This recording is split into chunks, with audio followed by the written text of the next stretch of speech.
In this video we will show you how you can create partial or full credit notes. Credit note is a refund to the applicant not in the form of money, but rather in the form of stored credit in the applicant's wallet. This feature is available in both Invoices and Credit Notes section, and it allows you to generate a credit note directly from an existing invoice. This automatically links the credit note to the invoice and transfers the information from the original invoice to the credit note template. From the invoice list, we will select the invoice that should be credited. In the first example, we will show you how you can create partial credit note by excluding certain lines. In the second example, we are going to create another credit note based on partial amount. Let's start with the first example. The type of the credit we want to create is partial lines. We will enter the reason why you are creating this credit note. Select the line that should be invoiced.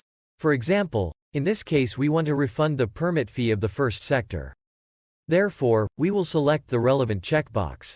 You might have already noticed that the application processing fee is not selectable because it's not refundable.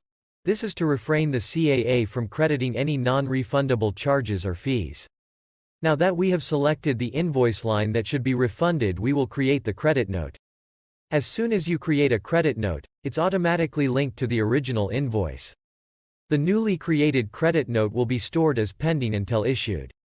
In the second example, we will show you how you can create another credit note, but this time based on partial amount. Therefore, we will select partial amount as credit note type. We will enter the reason why we want to create this credit note. Enter the line description that will appear on the invoice. In this case, we will credit the permit fee of the first sector.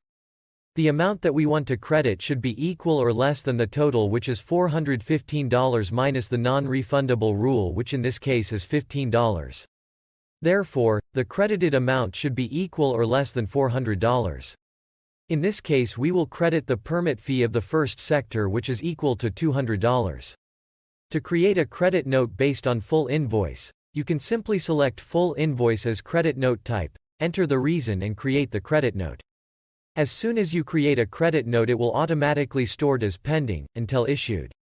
As mentioned previously, the total of pending credit notes should not exceed the total amount that can be credited, which is in this case $400. Since the total of the two credit notes that we just created is equal to $400, the system won't allow us to create any additional credit note, unless we cancel one of them. Creating a credit note is not enough to complete the refund process. Once created, the next step will be the issuance of the credit note. The user who created the credit is not allowed to issue it.